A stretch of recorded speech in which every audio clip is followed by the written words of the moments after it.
Throughout the centuries and history, different executioners experimented to come up with the most efficient way of condemning someone. One method which had many variations was the gallows, in which someone would be hanged on. There were many different lengths of rope which were used throughout the centuries, different drops and even different equipment.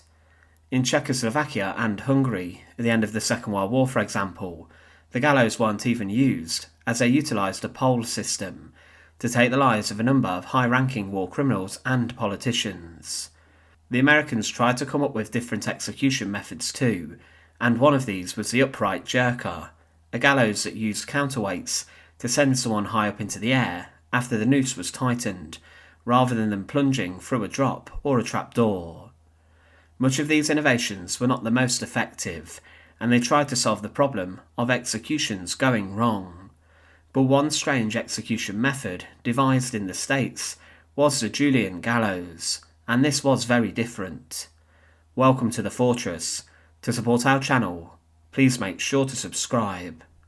In America, there were a number of executioners who tried to change tried and tested methods of execution, and this was to eradicate botches and to make things go more seamlessly during the process of condemning and executing a prisoner. There had been many botches inside of the land, and one of the most infamous to occur happened with the execution of the outlaw, Black Jack Tom Ketchum. This occurred in 1901 inside of Union County, and the rope was far too long for the execution, and the result of this was that the famous outlaw's head was taken clean off as he was sent crashing through the gallows.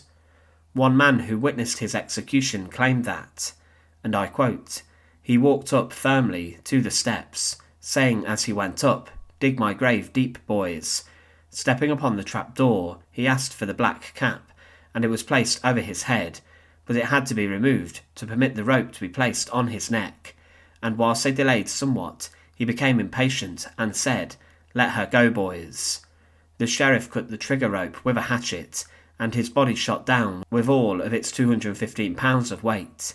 Everyone within or without the stockade held their breath, and their hearts gave a great bound of horror when it was seen that his head had been severed from his body by the fall. His body alighted squarely upon its feet, stood for a moment, swayed, and fell, and then great streams of red blood spurted from his severed neck, as if to shame the very ground upon which it poured. The head rolled aside, and the rope released, bounded high, and fell with a thud upon the scaffold from whence it came. This was not just a one-off, and because of this different inventors tried to create new execution methods. But one innovation was known as the Julian Gallows. This was named after an architect, James Julian, who invented the method, and the concept behind this was that the gallows could be operated without the need of a hangman or an executioner. Thought was given at the time for the minds of executioners, skilled men who worked in the practice of taking lives through legal means, and there were concerns about the sense of guilt or the damage that carrying out many executions could have upon someone. Because of this, James Julian came up with an alternative gallows, and this worked with the prisoner being led up to the gallows structure by the stairs. Then the rope would be placed around the neck of the condemned, and as the victim was stood on the trapdoor, then a lever would be moved. This would then pull a plug from a water barrel nearby, and then slowly the barrel of water emptied, and the float would drop, and then a lever would move and quickly pull away the latch or locking mechanism on the trapdoor. This meant that by standing on the trapdoor, the prisoner was responsible for his or her execution, and the hangman was not, who would usually of course push a lever and then the trapdoor would open. The executioner would still be needed to secure the rope around the prisoner's neck, but then he could take a step back and watch proceedings rather than be the one who caused the death. The idea behind this is that the prisoner hanged themselves rather than the executioner doing it, and it was an execution device used across a number of different states in America.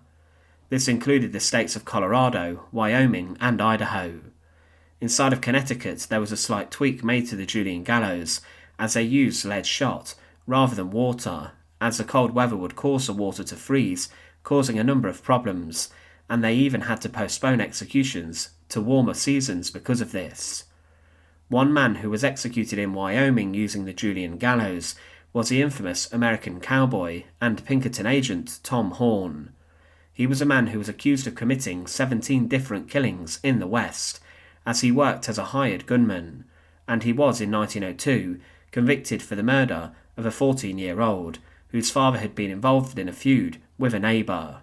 He was given an execution date following his trial of the 20th of November 1903, the day before his 43rd birthday.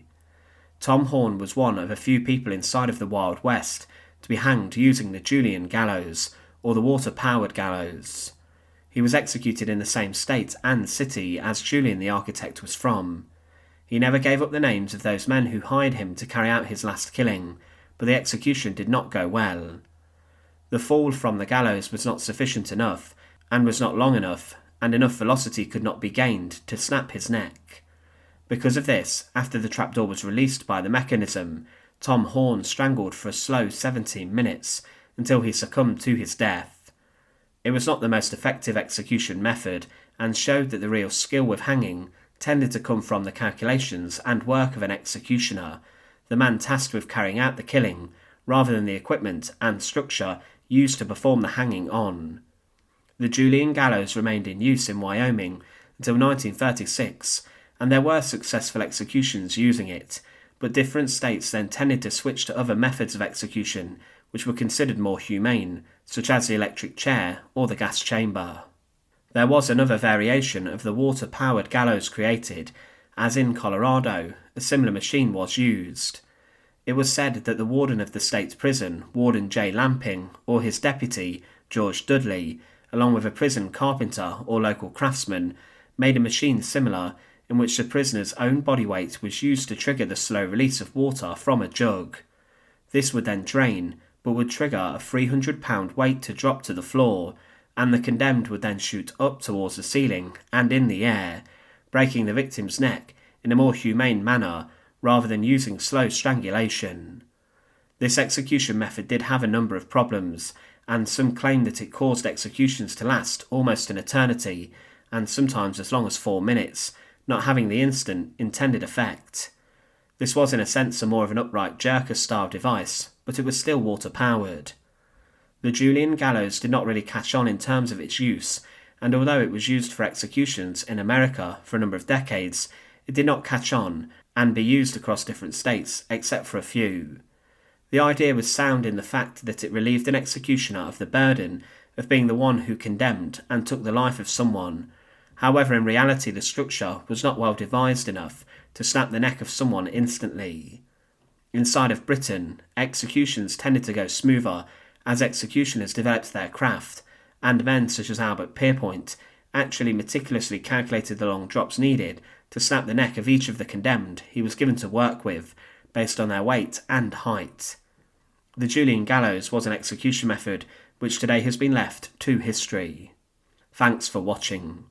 To support our channel, please make sure to subscribe, and once again, thank you so much for watching.